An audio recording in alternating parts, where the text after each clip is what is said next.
Hi friends, मैं आकांक्षा शर्मा जी की वित्त आकांक्षा में आपका स्वागत करती हूँ। फ्रेंड्स, मध्य प्रदेश सामान्य ज्ञान का आज हम 7वां भाग पढ़ने वाले हैं। ये 7000 वस्तुनिष्ठ प्रश्नों का कलेक्शन है। व्यापम और मध्य प्रदेश पीएससी की सभी परीक्षाओं के लिए ये बहुत ज़्यादा इंपॉर्टेंट सीरीज़ है।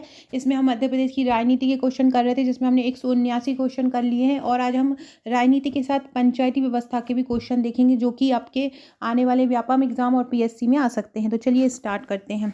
179 क्वेश्चन हो चुके थे। पहले के वीडियो नहीं देखे हैं तो आप डिस्क्रिप्शन बॉक्स में जाके उसकी प्लेलिस्ट चेक कर लीजिएगा, बाकी मैं कमेंट बॉक्स में भी डाल दूंगी।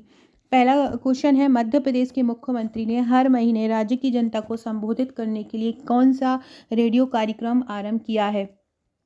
तो आपको पता है कि हमारे जो प्रधानमंत्री हैं माननीय श्री नरेंद्र मोदी जी, उन्होंने किया है मन की बात। और उसी की ही तर्ज पर हमारे जो मध्य प्रदेश के मुख्यमंत्री हैं श्री शिवराज सिंह चौहान, उन्होंने क्या किया है, उन्होंने दिल से नामक रेडियो कार्यक्रम आरंभ किया है।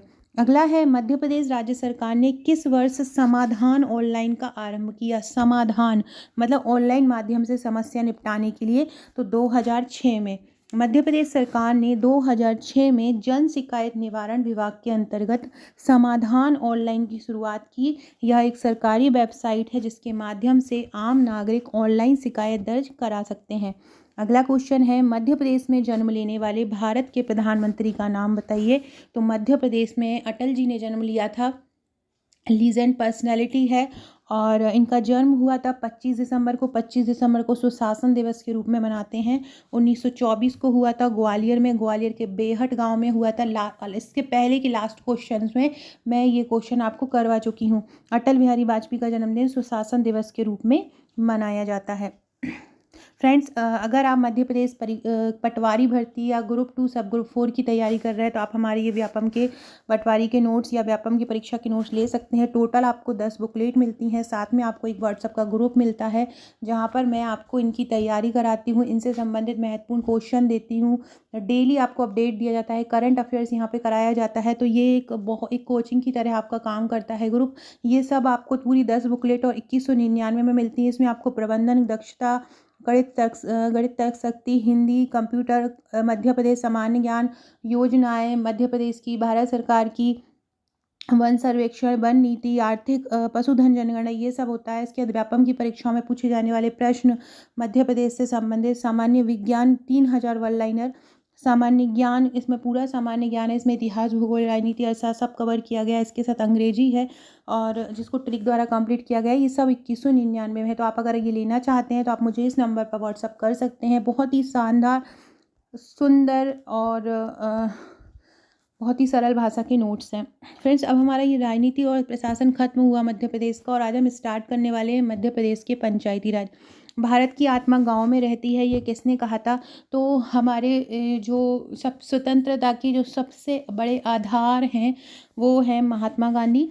और महात्मा गांधी ने कहा था कि भारत की आत्मा गांव में रहती है। महात्मा गांधी को महात्मा किसने कहा था? सुभाष चंद्र बोस ने महात्मा गांधी को महात्मा कहा था। महात्मा गांधी का विचार था कि असली समूह भारत या भारत की आत्मा कहाँ रहती है? गांव में रहती है।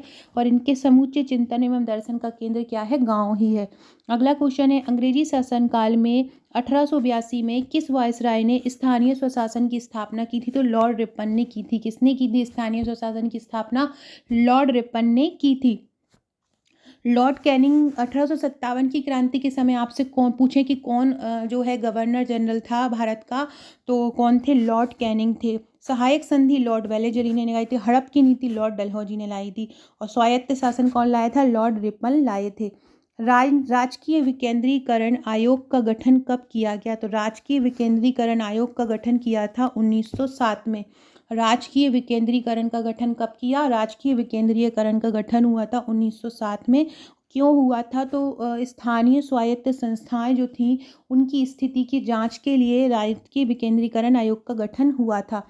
अगला है, लोकतांत्रिक विकेंद्रीकरण आयोग का सुझाव किसने दिया था?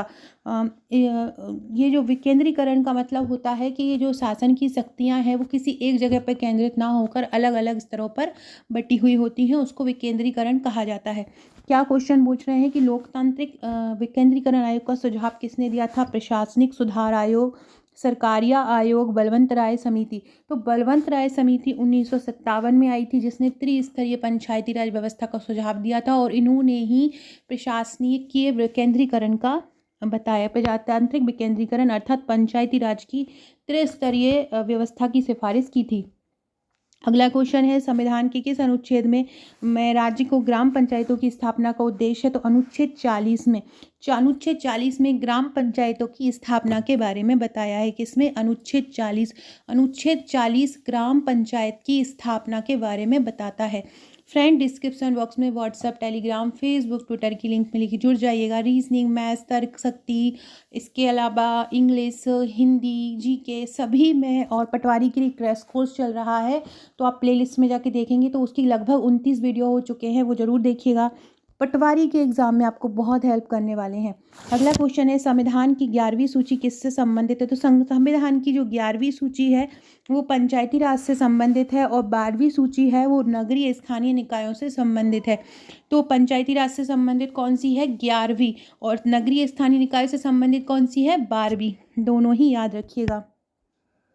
अगला क्वेश्चन है, सामुदायिक विकास कार्यक्रम कब आरंभ किया गया था? सामुदायिक विकास कार्यक्रम, तो सामुदायिक विकास कार्यक्रम आरंभ किया गया था 2 अक्टूबर 1952 को। कब किया गया? 2 अक्टूबर 1952 को किया गया। 2 अक्टूबर को क्या है? महात्मा गांधी जी की जयंती है, उसी दिन इसको आरंभ किया गया था। इसका उद्देश्य क्या था? सामान्य जनता का विकास, प्रणाली से अधिक संपर्क स्थापित करना। अशोक मेहता समिति जो है 1977 में गठित हुई थी, और इसकी रिपोर्ट कब दी? तो अशोक मेहता समिति 1977 में गठित हुई थी और उन्होंने इसकी रिपोर्ट दी थी 1978 में। इन्होंने पंचायती राज के संगठन के 2 स्तर बताए थे, जैसे कि बलवंत राय ने 3 स्तर बताए थे, उसी प्रकार अशोक मेहता ने 2 स्तर बताए थे, जिला परिषद और मंडल पंचायत। कौन कौन सा? जिला परिषद और मंडल पंचायत बताया था। मध्य प्रदेश में नगर पालिका की स्थापना कब हुई थी? तो मध्य प्रदेश में नगर पालिका की स्थापना 1864 में हुई थी। कब हुई थी मध्य प्रदेश में नगर पालिका की स्थापना? 1864 में हुई थी। कहाँ पे हुई थी पहली नगर पालिका, कहाँ पे बनी थी? तो 1864 में पहली नगर पालिका बनी थी जबलपुर में। कहाँ बनी थी? जबलपुर में बनी थी। अगला क्वेश्चन है, मध्य प्रदेश में कौन से त्रिस्तरीय निकाय विद्यमान है? तो मध्य प्रदेश में नगर निगम भी है, नगर पालिका परिषद भी है और नगर पंचायत भी है। तो आंसर हो जाएगा 3। मध्य प्रदेश में तीनों निकाय ही विद्यमान है। अगला क्वेश्चन है, पंच सरपंच का चुनाव किस प्रकार से किया जाता है? तो पंच और सरपंच का चुनाव प्रत्यक्ष रूप से किया जाता है। आपने सुना होगा, आपके आसपास कोई गांव हो तो कि सरपंच का चुनाव हो रहा है, वहाँ पे सरपंच का चुनाव वोट डालने जाना है। कोई गांव के लोग यहाँ पे रहते हैं शहर में, तो वो लोग गाँव जाते हैं कि वोट डालने जाना है, तो वो सरपंच का चुनाव क्या होता है? प्रत्यक्ष रूप से होता है। अगला क्वेश्चन है, राज्य वित्त आयोग का प्रावधान किस अनुच्छेद में है? तो राज्य वित्त आयोग का प्रावधान है अनुच्छेद 243 झ में। अनुच्छेद 243 झ में राज्य वित्त आयोग का प्रावधान। मैंने ये ग्राम पंचायतों से संबंधित अनुच्छेद और नगरीय निकायों से संबंधित अनुच्छेद पूरे ट्रिक द्वारा करवाए हैं, इससे आपको ये पूरे अनुच्छेद याद हो जाएंगे। तो ये ध्यान रखिएगा, राज्य वित्त आयोग का जो प्रावधान है वो किस अनुच्छेद में है? अनुच्छेद 243 झ में है। 243 का में ग्राम सभा की बात की गई है। प्रत्येक 5 वर्षों में पंचायतों की स्थिति की समीक्षा करने के लिए वित्त आयोग का प्रावधान किया गया है। और अगर ये तो पंचायतों की हो गया, और इसके अलावा राज्य में जो वित्त आयोग है, जो केंद्र में वित्त आयोग होता है, उसकी जो स्थापना है वो अनुच्छेद 280 के तहत की गई है। अगला क्वेश्चन है, मध्य प्रदेश में कितने नगर निगम है? तो मध्य प्रदेश में 16 नगर निगम है। मुरैना और छिंदवाड़ा 2015 में नगर निगम बने हैं। मध्य प्रदेश में कितनी नगर पालिकाएँ हैं? तो मध्य प्रदेश में 98 नगर पालिकाएँ हैं। इसके पहले 108 नगर पालिका थी, छत्तीसगढ़ अलग हो गया तो 98 हो गई। लेकिन वर्तमान की अगर बात की जाए आज की स्थिति में, तो लगभग 100 नगर पालिकाएँ मध्य प्रदेश में हैं। मध्य प्रदेश में कितनी ग्राम पंचायत हैं? इनमें अगर आंसर आपको खोजने को दिया जाए तो लगभग 23,040 ग्राम पंचायतें मध्य प्रदेश में हैं। मध्य प्रदेश में कितनी जनपद पंचायत हैं? मध्य प्रदेश में 313 जनपद पंचायत हैं। कितनी है? 313 जनपद पंचायत मध्य प्रदेश में है। जिला पंचायत कितने हैं? तो मध्य प्रदेश में 52 जिले हैं। तो जिला पंचायत भी कितनी होंगी? हर जिले में पंचायत होगी तो कितनी हो जाएगी? 52 हो जाएंगी। अगला है, मध्य प्रदेश में मेयर इन काउंसिल प्रणाली सबसे पहले कहाँ पर लागू थी? मध्य प्रदेश में मेयर इन काउंसिल प्रणाली, तो मध्य प्रदेश में मेयर इन काउंसिल प्रणाली सबसे पहले थी इंदौर में। कहाँ थी? तो मध्य प्रदेश में सबसे पहले जो थी वो कहाँ पे थी? इंदौर में थी।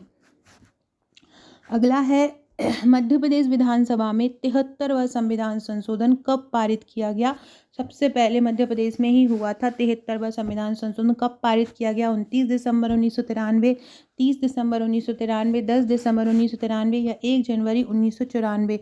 तो 73वें संविधान संशोधन के अनुरूप 29 दिसंबर 1993 को मध्य प्रदेश विधानसभा में मध्य प्रदेश पंचायती राज विधेयक प्रस्तुत किया गया था और 30 दिसंबर को वो पारित हुआ था। याद रखना, प्रस्तुत कब हुआ था? 29 दिसंबर 1993 को, और पारित कब हुआ था? 30 दिसंबर 93 को हुआ था। मध्य प्रदेश राज्य वित्त आयोग का गठन कब हुआ था? तो मध्य प्रदेश राज्य वित्त आयोग का गठन हुआ था जुलाई 1994 में। कब हुआ था मध्य प्रदेश राज्य वित्त आयोग का गठन? तो जुलाई 1994 में मध्य प्रदेश में राज्य वित्त आयोग का गठन हुआ। 74वें संविधान, ये 7वें नहीं है, ये 74वें है। 74वें संविधान संशोधन के अंतर्गत 11वीं अनुसूची में पंचायतों को कितने विषय सौंपे गए थे? 11वीं अनुसूची में तो 11वीं अनुसूची में पंचायतों को 29 विषय जो है सौंपे गए थे। और आपसे पूछें कि 12वीं अनुसूची में कितने सौंपे गए थे? तो 12वीं अनुसूची में 18 सौंपे गए थे। 11वीं अनुसूची में कितने सौंपे गए?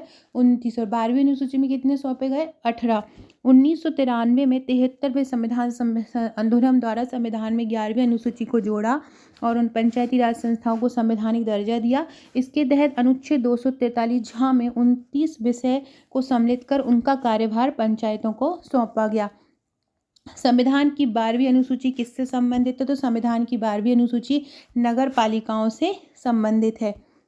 संविधान की 12वीं अनुसूची नगर नगरीय निकाय में संबंधित है। 12वीं अनुसूची में कितने विषय हैं? अभी मैंने बताया थोड़ी देर पहले कि 12वीं अनुसूची में 18 विषय हैं। फ्रेंड्स, अगर आपने आपका नंबर मुझे व्हाट्सएप पर सेव नहीं कराया है तो सेव करा दीजिए। आपका नंबर और नाम लिखकर मुझे व्हाट्सएप कर दीजिए और उस पर लिख दीजिएगा कि सेव इट, ताकि मैं आपका नंबर सेव कर सकूँ और आपको मेरे स्टेटस शो हो सके। मेरे स्टेटस पर आपको महत्वपूर्ण जानकारी, महत्वपूर्ण प्रश्नों के आंसर और डेली अपडेट मिलता रहेगा।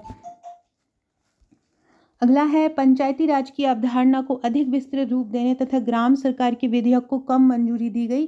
तो कब दी गई थी? ये दी गई थी 18 जनवरी 2001 को। कब दी गई थी? 18 जनवरी 2001 को ये पारित हुआ था, ऐसा ध्यान रखिएगा। और 26 जनवरी 2001 को ये लागू हो गया था। तो 18 जनवरी 2001 को पारित और 26 जनवरी 2001 को लागू। ये आपसे क्या पूछ रहे हैं कि पंचायती राज को अवधारणा को अधिक विस्तृत रूप देने ग्राम सरकार के विधेयक को कब मंजूरी दी गई? तो मंजूरी दी गई, कब दी गई? तो पारित कब किया गया था? 18 जनवरी को। और लागू कब किया गया? 26 जनवरी को। तो यही पारित करना बोल रहे हैं, तो 18 जनवरी आंसर हो जाएगा। मध्य प्रदेश में महापौर का निर्वाचन कैसे होता है? तो नगर निगम में पहले महापौर का निर्वाचन जो होता था वो अप्रत्यक्ष रूप से होता था, लेकिन वर्तमान में इनका जो चुनाव होता था वो प्रत्यक्ष रूप से होता है। पंचायतों की आर्थिक स्थिति की समीक्षा करने के लिए कितने वर्ष में वित्त आयोग का गठन होगा? तो हर 5 वर्ष में वित्त आयोग का गठन होगा। किस अनुच्छेद के तहत होगा वित्त आयोग का गठन? 243 के तहत होगा। हर 5 वर्षों में ये पंचायतों की वित्तीय स्थिति को समझने के लिए, उनके बीच वित्त का बंटवारा करने के लिए वित्त आयोग का गठन होगा। पंचायतों में महिलाओं के आरक्षण की सुविधा किस संविधान संशोधन के तहत दी गई? महिलाओं के लिए 50% आरक्षण दिया जाएगा। ये किस संविधान संशोधन में कहा गया? 73वें संविधान संशोधन में कहा गया। देश के इतिहास में पहली बार 73वां संविधान संशोधन अधिनियम के अनुसार समाज के कमजोर वर्ग, विशेषकर SC, ST, OBC के लोगों तथा महिलाओं को विकास कार्यों में सहभागिता सुनिश्चित करने के लिए महिलाओं को पंचायती राज संस्थाओं के सभी स्तर के सभी पदों के लिए 1/3 पद आरक्षित किए गए हैं। कितने पद महिलाओं के लिए आरक्षित किए गए हैं? 1/3, याद रखिएगा। कितनी आबादी, ये पहले 1/3 थी, अब 50% कर दिया है। कितनी आबादी पर एक जनपद पंचायत बनाई जाती है? कितनी आबादी पर बनाई जाती है? तो पंचायती राज अधिनियम के अनुसार 1000 की आबादी पर ग्राम पंचायत, 5000 की आबादी पर जनपद पंचायत और 50,000 की आबादी पर जिला पंचायत का गठन का प्रावधान है। आपसे क्या पूछ रहे हैं? कितनी आबादी पर जनपद पंचायत बनाई जाती है? तो जनपद पंचायत कितने पे बनाई जाती है? 5000 पे। और 50,000 पे क्या बनाई जाती है? जिला पंचायत बनाई जाती है। अगला क्वेश्चन है, जनपद पंचायत में वार्डों की संख्या कितनी होती है? तो जनपद पंचायतों में वार्डों की संख्या 10 से 25 होती है। कितनी होती है? 10 से 25 होती है। और 10 से 35 होती है जिला पंचायत में, वो 10 से 20 होती है ग्राम पंचायत में। पंचायतों को कर लगाने का अधिकार कौन देता है? तो राज्य विधानमंडल। कौन देता है? राज्य विधानमंडल, अनुच्छेद 243 एच के तहत। इसके तहत अनुच्छेद 243 एच के तहत राज्य विधानमंडल जो है पंचायतों पर कर लगा सकती है। केवल इसका निर्वाचन राज्य के विवेक पर छोड़ा जाता है। सरपंच का, जनपद अध्यक्ष का, जिला पंचायत अध्यक्ष का या उपरोक्त सभी का। तो राज्य के विवेक पर मतलब जनता चुनती है। तो सरपंच की निर्वाचन प्रक्रिया का उत्तरदायित्व संबंधित राज्य सरकार का होता है। अगला क्वेश्चन है, मध्य प्रदेश ग्राम स्वराज प्रणाली में, ये इसका आंसर क्या हो जाएगा? राज्य के विवेक पर किसका राज्य के विवेक पर छोड़ा जाता है, मतलब प्रत्यक्ष रूप से किसका चुनाव होता है? इसमें जनपद अध्यक्ष, जिला पंचायत अध्यक्ष का अप्रत्यक्ष रूप से होता है, केवल सरपंच का चुनाव प्रत्यक्ष रूप से होता है। तो इसका आंसर हो जाएगा सरपंच। मध्य प्रदेश ग्राम स्वराज प्रणाली में प्रतिनिधि इकाई किसे माना है? तो ग्राम सभा को किसको माना है? ग्राम सभा को ग्राम स्वराज प्रणाली में प्रतिनिधि इकाई माना है। अगला क्वेश्चन है, मध्य प्रदेश में नगर निगम की स्थापना के लिए सत्य कथनों को चुनो। जनसंख्या 1 लाख से अधिक हो, आय 30 लाख से अधिक हो। तो ये दोनों ही आंसर सही हो जाएंगे। नगर निगम वही होता है जहां पर जनसंख्या 1 लाख से अधिक हो और आय कितनी हो? 30 लाख से अधिक हो। फ्रेंड्स, ये थे हमारे आज के क्वेश्चन। आज हमने लगभग 216 क्वेश्चन किए। ये प्रीलिम्स के नोट्स हैं। प्रीलिम्स के 11 बुकलेट आपको मिलेंगी। अगर आप ये लेना चाहते हैं तो आप मुझे व्हाट्सअप कर सकते हैं। पटवारी की नोट्स लेना चाहते हैं तो आप मुझे व्हाट्सअप कर सकते हैं। वीडियो अच्छा लगा हो तो लाइक शेयर सब्सक्राइब जरूर कीजिएगा। Okay friends, thank you.